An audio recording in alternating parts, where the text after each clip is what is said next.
Salve Shalom, salam Kareman, sukses dunia, sukses akhirat. Kita melanjutkan pewartaan Kareman Ilahi nomor 20, buku catatan Faustina nomor 22 sampai 26. Bagaimana Faustina pertama disuruh masuk suster dan dia mulai mengalami proses yang aneh dalam hidupnya untuk menuju hidup yang lebih suci. Dia menghadapi sakratul dan lain-lain untuk menuju kekudusan, dan ini ditopang oleh Bunda Maria yang akan dibaca oleh mujizat Kareman yang diberi kepada saya, anak saya Faustina Renyan. Pada hari aku mengenakan busana biarawati, Allah memberitahukan kepadaku betapa banyak aku harus menderita. Dengan jelas, aku menyaksikan apa konsekuensi dari penyerahan diriku. Sejenak, aku mengalami penderitaan itu, tetapi kemudian Allah kembali memenuhi jiwaku dengan penghiburan-penghiburan yang besar. Menjelang akhir tahun pertama novisiatku, kegelapan mulai membayangi seluruh jiwaku. Aku merasakan tidak ada penghiburan dalam doa. Untuk dapat bermeditasi, aku harus berusaha sekuat tenaga. Ketakutan mulai melanda hatiku. Semakin dalam aku merenungi diriku, semakin aku tidak menemukan apa-apa selain kesedihan yang mencekam. Aku pun dapat melihat dengan jelas kekudusan Allah yang agung. Aku tidak berani mengangkat mataku kepadanya, tetapi merebahkan diriku ke tanah, ke bawah kakinya, dan memohon belas kasihnya. Hampir 6 bulan jiwaku berada dalam keadaan seperti ini. Di saat-saat yang sulit ini, mudah pembimbing kami yang terkasih membesarkan hatiku. Tetapi semakin hari penderitaan itu semakin berat. Tahun kedua novisiat sudah semakin dekat, tetapi kali merenungkan bahwa aku harus menggerakkan kaul-kaulku, jiwaku merasa nyeri. Aku tidak dapat memahami apa yang sedang aku baca. Aku tidak dapat bermeditasi. Aku merasa bahwa doa-doaku tidak berkenan di hati Allah. Aku merasa bahwa dengan menghampiri sakramen-sakramen kudus, aku bahkan semakin mendukakan Allah. Tetapi kendati semua itu, Bapa pengakuanku tidak mengizinkan aku melewatkan satu komuni kudus pun. Allah sedang bekerja dengan sangat aneh di dalam jiwaku. Aku tidak memahami sama sekali tentang apa yang dikatakan Bapa pengakuanku kepadaku. Kebenaran iman yang sederhana pun menjadi sulit aku mengerti. Jiwaku sangat sedih, tidak mampu menemukan penghiburan dimanapun. Pada titik tertentu, muncul dalam hatiku kesan yang amat kuat bahwa aku ditolak oleh Allah. Pemikiran yang mengerikan ini sangat menusuk hatiku. Di tengah-tengah penderitaan itu, jiwaku mulai mengalami sakratul maut.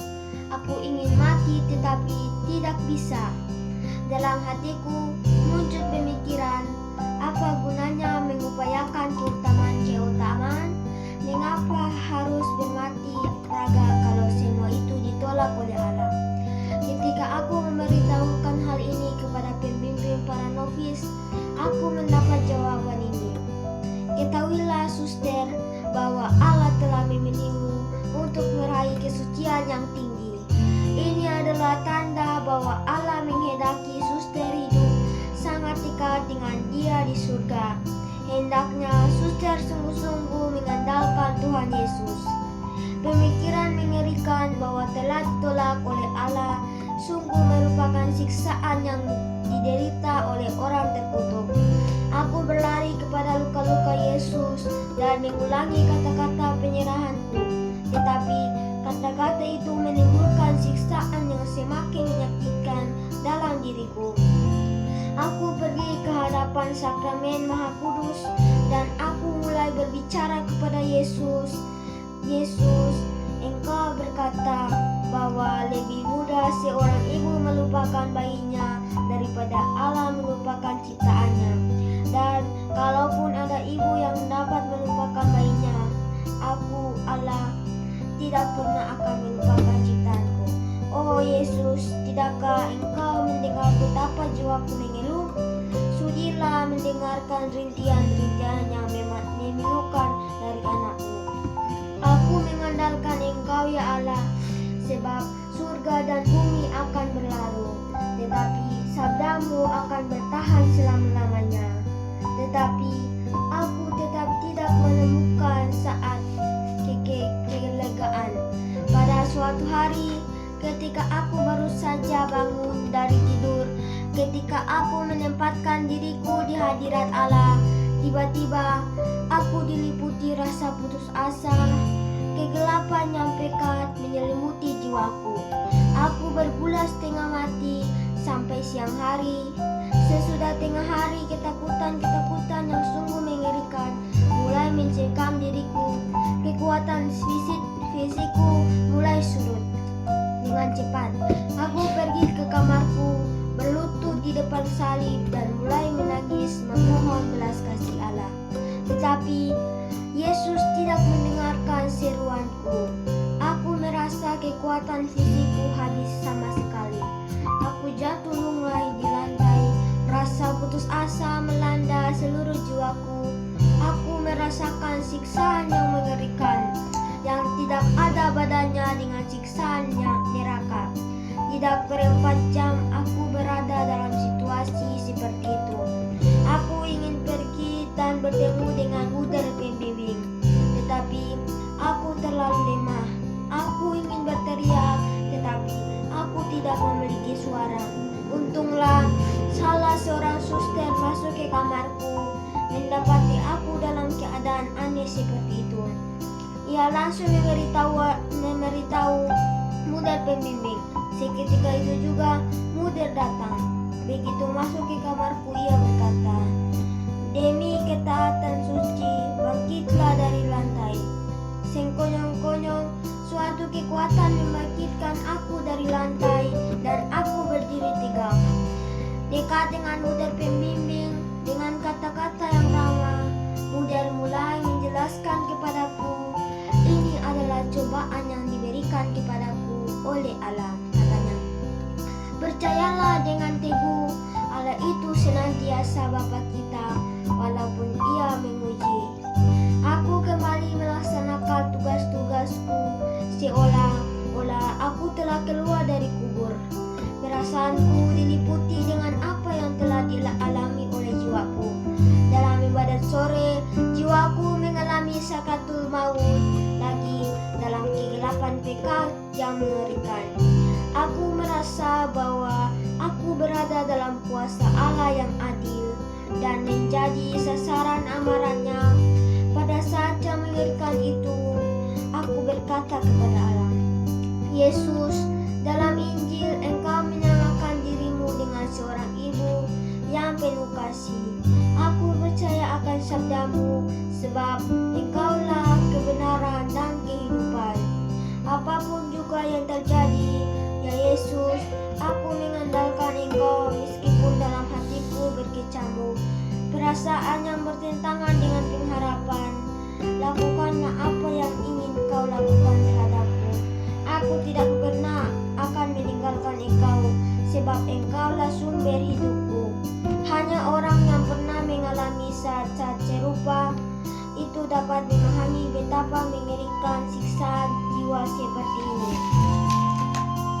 Pada malam hari, Bunda Allah mengunjungi aku sambil memopong bayi Yesus. Hatiku dipenuhi dengan sukacita dan aku berkata, Maria bundaku, tahukah engkau betapa mengerikan penderitaanku? Dan Bunda Allah menjawab, Aku tahu betapa banyak kamu menderita, tetapi janganlah takut. aku ikut menanggung penderitaanmu dan akan selalu berbuat demikian. Ia tersenyum ramah lalu menghilang. Seketika itu juga kekuatan dan keberanian yang besar muncul dalam jiwaku. Tetapi itu hanya berlangsung 1 hari. Tampaknya neraka sudah bersengkongkol melawan aku. Suatu kebencian yang mengerikan mulai merasuki jiwaku. Suatu kebencian terhadap semua yang kudus dan ilahi. Aku merasakan bahwa siksaan rohani ini akan menjadi bagianku selama sisa hidupku. Aku kembali menghadap sakramen Maha Kudus dan berkata kepada Yesus, Yesus, mempelai jiwaku, tidakkah Engkau melihat bahwa jiwaku sedang setengah mati merindukan Engkau? Bagaimana mungkin Engkau menyembunyikan diri dari hati yang sedemikian tulus mencintai Engkau? Ampunilah aku, ya Yesus. Kiranya kehendak kudus-Mu terjadi atas diriku. Aku akan menanggung penderitaan ini dengan diam seperti merpati. Tanpa mengeluh, aku sama sekali tidak akan membiarkan hatiku menyerukan keluh kesah yang menyedihkan. Akhir masa novisiat, penderitaanku tidak surut karena rapuh secara fisik. Aku dibebaskan dari semua latihan rohani. Maksudnya semua itu diganti dengan doa-doa seruan yang singkat. Jumat Agung, Yesus menenggut aku ke dalam kasih-Nya yang bernyala-nyala. Ini terjadi sewaktu adorasi sore. Dengan tiba-tiba kehadiran ilahi menguasai aku dan aku lupa akan segala sesuatu yang lain. Yesus membuat aku memahami betapa banyak Ia telah menderita. Bagiku, ini berlangsung dalam waktu yang amat singkat.